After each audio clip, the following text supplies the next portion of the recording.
Aujourd'hui, c'est le premier dimanche de ce temps de carême. Donc c'est le dimanche de la tentation de notre Seigneur. En ce temps-là, après son baptême, Jésus rempli d'Esprit Saint, quitta le bord du Jourdain. Dans l'Esprit, il fut conduit à travers le désert, où pendant 40 jours, il fut tenté par le diable. Jésus a donc éprouvé le besoin de se retirer dans le silence. On peut dire que le temps de carême, pour nous, c'est un temps de silence intérieur. C'est le temps où nous avons à terre des bruits qui sentent en nous et qui nous empêchent d'écouter le Seigneur. Un silence recherché par les spirituels. Pas ce silence jonché de beaucoup de perturbations et de bruit, mais un silence intérieur où l'on n'entend plus les bruits qui nous empêchent d'écouter le Seigneur qui nous parle dans la discrétion la plus totale. Il passa 40 jours où il fut tenté par le diable. La tentation pour nous, c'est un signe qui nous rappelle que nous avons du prix devant Dieu. Celui qui n'est pas tenté doit être inquiet, parce qu'il ne vaut rien devant Dieu. Le diable ne peut pas tenter ses fils, ceux qui sont avec lui. Et donc si tu n'es pas tenté, sache-le, tu es un fils du diable. Lorsque nous disons, même dans la prière de notre Père, avant, avec la mauvaise traduction de notre prière, parce qu'on dit, qui traduit souvent trahi, on disait, dans la prière de notre Père, ne nous soumets pas à la tentation. C'était une mauvaise traduction. Dieu ne peut pas nous soumettre à la tentation. Et la version authentique, c'est ne nous laisse pas succomber à la tentation. Lorsqu'on dit ne nous laisse pas succomber, ça veut dire que nous serons tentés. Alors lorsqu'on disait ne nous soumets pas à la tentation, c'est comme si c'est Dieu qui prenait la place du diable pour nous tenter. Ne nous laisse pas succomber à la tentation. Cela veut dire que nous serons tentés par celui-là qu'on appelle Diabolos, le diviseur. Pendant 40 jours, il est allé dans le désert. Pendant 40 jours. Il fut tenté par le diable. Ce qui est important pour nous, ce n'est pas cette tentation. La tentation du diable. Puisqu'il nous tentera toujours.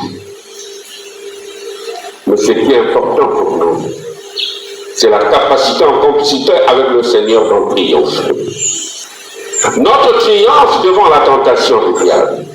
Puisque lui, il a réussi. Le diable a réussi devant nos premiers parents, Adam et Ève. Quand il est arrivé devant nos premiers parents, Adam et Ève, il a présenté à Adam et Ève Dieu comme étant jaloux de sa propre créature. En disant non, s'il vous a demandé, il vous a interdit de manger le fruit qui est au milieu, le fruit, l'arbre de la connaissance du bien et du mal, c'est parce qu'il ne voulait pas que vous soyez comme lui.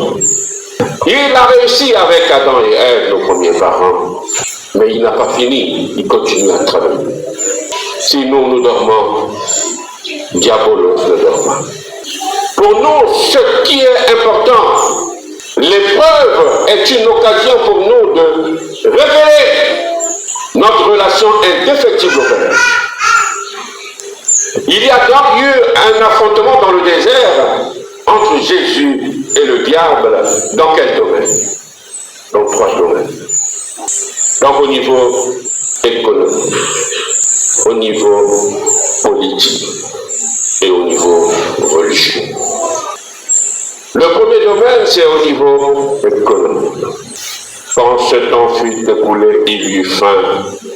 Le diable lui dit alors, si tu es fils de Dieu, ordonne à ces pierres de devenir du pain. Nous sommes dans le domaine économique. C'est-à-dire dans le domaine de cette réalité temporelle, la réalité présente. Il veut donc demander au Seigneur, à notre Dieu, le Seigneur Jésus-Christ, qui lui a cette nature humaine, il veut lui demander d'écouter nos instincts les plus élémentaires. Avoir faim n'est pas un mal en soi. Mais vouloir à tout prix assouvir notre faim des choses de ce monde peut nous entraîner dans des déviations. Beaucoup ont abandonné le Seigneur simplement parce qu'ils étaient à la recherche des biens de la terre qui sont passagers. Tu oublies le Créateur, celui à qui toutes ces choses-là appartiennent. Mais le diable aujourd'hui nous fait croire dans la tentation du Seigneur, il dit que c'est pour lui. Le diable n'est pas un menteur, mais il est mensonge. Et donc nous sommes, la première tentation c'est au niveau des biens de la terre, de la foi pour la foi. Et voyez, le diable dit, si tu es le Fils de Dieu, ordonne, donc il rappelle cela, si tu es le Fils de Dieu. Vous voyez la malice. Donc il veut que le Seigneur pose un acte pour contredire sa divinité. C'est ce qu'il cherche. Certains commentateurs de la Bible et de ce passage disent, je ne trouve pas ça vraisemblable. Ils disent que le diable ne maîtrisait pas ce caractère divin du Seigneur. C'est faux. Les grands exégètes. Moi, je pense que c'est faux. Il dit, si tu es le Fils de Dieu, ordonne. Or, il ne sait pas que le Fils de Dieu ne peut pas poser un tel acte. Ils disent, or, il ne le sait pas. Il le sait. Mais le voyant dans ce texte, qu'est-ce qu'il fait? Il cite les Écritures. Il connaît la Sainte Écriture. Il cite, il balance même les versets.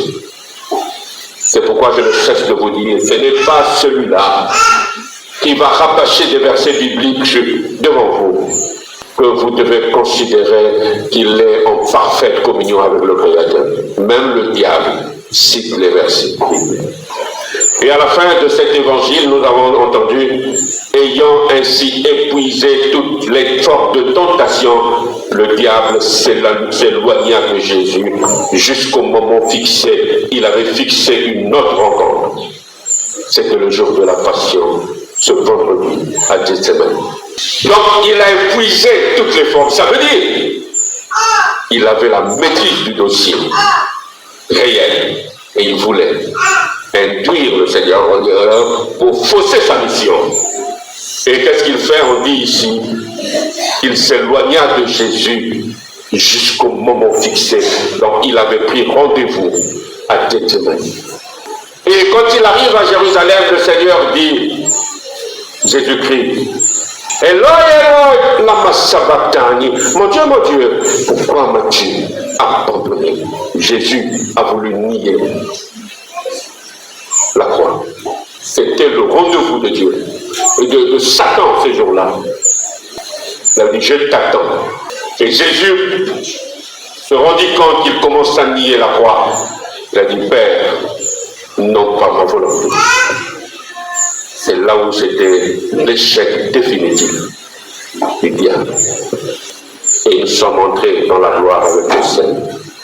Il avait pris un dernier rendez-vous pour nous empêcher de bénéficier, de savourer les joies de cette résurrection. Jésus répond en utilisant le texte de la Bible. Il est écrit, dit le Seigneur en citant les textes de l'Écriture. L'homme ne vit pas seulement de pain. Quand il amène, le Seigneur l'amène dans le monde de la Bible, de la Sainte Écriture, le diable aussi entre. Et voulait dire qu'il n'avait pas la maîtrise des choses. C'est comme lorsque tu te retrouves devant un juriste, il faut faire très attention. Il est capable de te dire, fais ceci pour te frapper. Parce qu'il connaît comment ça fonctionne. Alors le diable l'emmena plus haut. Il lui montra en un instant tous les royaumes de la terre. Ici, nous avons quitté le monde temporel, économique. Nous sommes maintenant au niveau politique. Il dit, je te donnerai le royaume, tu auras le pouvoir. Il lui montra en un instant tous les royaumes de la terre. Il lui dit, je te donnerai tout ce pouvoir et la gloire de ces royaumes. Donc, la tentation de la domination au niveau politique. Je te donnerai tout ce pouvoir et la gloire de ces royaumes, car cela m'a été remis, et je le donne à qui je le veux. Un menteur. Il dit que tout ce qui est sur la terre, alors que lui-même a été chassé et il est venu trouver refuge ici, et il dit que ça lui appartient.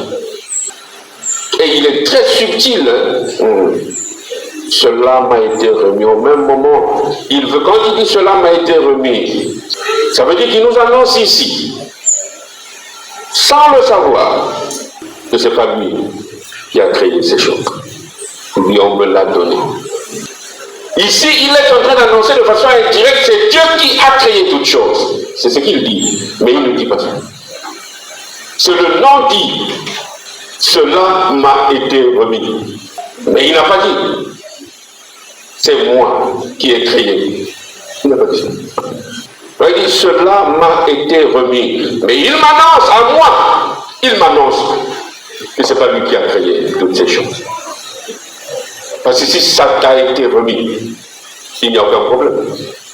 Moi, je vais voir celui qui t'a remis ça. Toi, tu dis que tu donnes à qui tu veux. Mais toi-même, on te l'a remis. Moi, je vais aller voir celui qui t'a remis ça. Et on verra qui est fort. Donc, vous voyez, vous pensez aller trouver la richesse auprès de lui, au lieu de contourner pour aller auprès de celui-là qui est la richesse et qui a créé la richesse. Et puis même quand il dit qu'on le lui a remis, et c'est vrai, puisqu'il est menteur. Regardez comment il s'est présenté dans le jardin d'Éden. Mais franchement, tu as même l'impression que c'est lui le vrai créateur. C'est ainsi qu'elle vient. C'est comme dans nos familles, celle qui pleure le plus lorsqu'il y a un décès, c'est souvent elle, la sorcière. Et donc vous êtes perturbé. Celui qui vient en aide même aux malades dans la famille, c'est même lui, le coupable. Oh, il est très gentil, c'est lui qui a acheté toutes les ordonnances, c'est lui. Regardez comment le diable apparaît dans le jardin d'Éden. Surtout, la pauvre Ève était perdue. Le gars se présente comme quelqu'un qui est profondément miséricordieux, alors que c'est c'est-à-dire que le contraire absolument. Et il présente Dieu comme le jaloux dans sa propre créature. Et lui, c'est lui, le vrai miséricordieux. Car cela m'a été remis et je le donne à qui je veux. Cela m'a été remis. Jésus le répond. Il est écrit, ça c'est Jésus qui répond. C'est devant le Seigneur ton Dieu que tu te prosterneras. À lui seul tu rendras un culte. Ceux qui ont fait le catéchisme, c'est le premier commandement. La première tentation, c'était au niveau économique. La deuxième, au niveau politique. Venant la troisième, écoutant la troisième. Puis le diable le conduisit à Jérusalem et il le plaça au sommet du temple. Il lui dit, si tu es fils de Dieu, jette-toi en bas, car il est écrit, il donnera pour toi à ses anges l'ordre de te garder, et encore, ils te porteront sur leurs mains de peur que ton pied ne heurte une pierre. Le diable cite la Sainte Écriture. Il connaît la Bible. Il cite la Sainte Écriture. Devant qui? Devant le Seigneur. Qu'est-ce qu'il demande au Seigneur? Il lui demande en réalité, montre que tu es Dieu. Montre ça, que les gens voient, montre. Parce que qu'est-ce qui se passe? Chaque fois, le Seigneur, quand il opérait un miracle, il disait, ne dis à personne.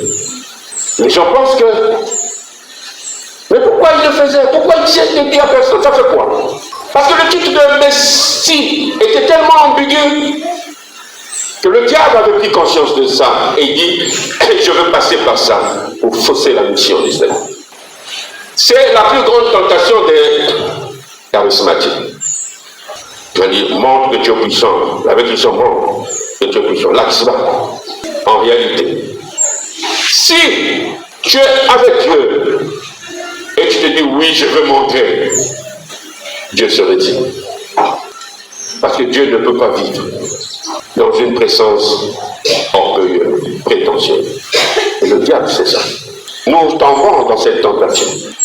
Seigneur, comment se fait-il que dans notre famille, les gens sont en train d'être persécutés? Qu'est-ce que tu attends pour tuer ceux qui le font? C'est ça. Montre-toi dans la famille. Écris même ton nom dans le ciel, que l'on voit ça à une réunion de notre famille. Pour montrer que tu es Dieu. Détruis-les. C'est la même chose. C'est la même chose. Comme disait une chrétienne, là, j'ai une intention de prière. Nous sommes vraiment dépassés dans la famille. Ah, trop de morts. Mais vraiment, il faut prier pour vous. Mais n'oublie pas, n'utilise pas le Dieu du Nouveau Testament trop gentil, là. Utilise le Dieu de l'Ancien Testament pour couper la tête à toutes ces personnes qui nous en veulent dans la famille. C'est la même tentation. Demandons à Dieu qui nous a aimés de nous aider à prendre conscience que Diabolos ne dort pas. En prenant conscience que lui ne dort pas, nous aussi ne dormons pas, surtout pendant ce temps de carême. Amen.